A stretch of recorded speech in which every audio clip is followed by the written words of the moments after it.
Here's Valdez, cross court. For it. Ea, better set for her. 2 points. Galanza. Ea. Set by De Jesus. There's Gubabaw. Gaston with a drop. Gemma Galanza, lalabanan si Ea Laure sa mga swag. Opposite hitters, Papa Sabog, Gumabaw versus Paat, sino ang mas aangat? CCS, madudumihan na ang win streak laban sa Cheritigo. Good mood everyone, welcome back to my YouTube channel.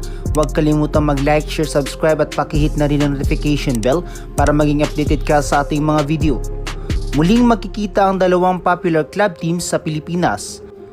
Magiging maganda at pantay nga ang laban na ito dahil sa malalakas na ace players ng bawat team.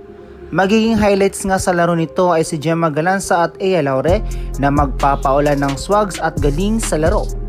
Magpapaulan din ng mga setters nito na si Nabor at Negrito ng maayos na ball distribution at playing system. Dito nga makikita natin ang maayos na floor defense both teams dahil sa pride na dala ng mga ito. Gemma Galanza will play her rules as much as she can para hindi maputol ang kanilang pinaghirapang win streak. Samantala, magiging mainit nga ang rookie ng Cherry na si Ea Laure dahil sa kagustuhan nito mapabagsak ang undefeated na CCS. Paghahandaan din ng dalawang team nito ang mga opposites ng bawat kupunan dahil magbabanggaan na rin ang dalawang opposite players na sina Paat at Gumabaw na tagabuhat ng kanilang kupunan. Hindi naman magiging pabaya ang dalawang ito at mangunguna nga ito sa atake upang mabuhat ang kanilang team.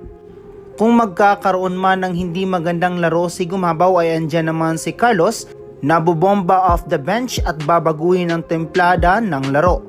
Kung magkakaroon din ng hindi magandang laro si Gemma Galanza ay andyan naman si Pons at Valdez na magiging kapalitan nito at kayang buhayin ang laro.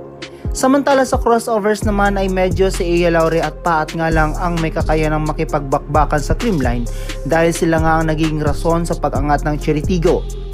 Although andyan din naman si Robles na maganda rin ng spiking skills lalo na't pag crucial game ang labanan. Ang maganda lang sa creamline ay marami nga silang bench players na pwedeng hugutin ni Coach Sherwin na isa sa mga tactics nito upang mabigyan ng magandang laro ang koponan.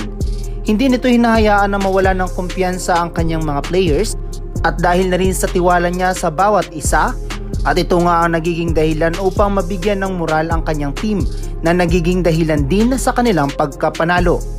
Sa ngayon ay nasa pangatlo ang Cheritigo with 8-1 record, samantala nasa rank 1 pa rin ang CCS with 8 wins and no lost. Magbabanggaan nga ang dalawang team na ito bukas November 28, 2023 sa oras na 6 PM. Sa tingin nyo ba mga ka-hype, ang Cheritigo crossovers na kaya ang magbibigay ng talo sa Creamline Cold Smasher? I-comment mo na yan. Huwag kalimutang mag-like, share, subscribe at pakihit na rin ang notification bell para maging updated ka sa ating mga video.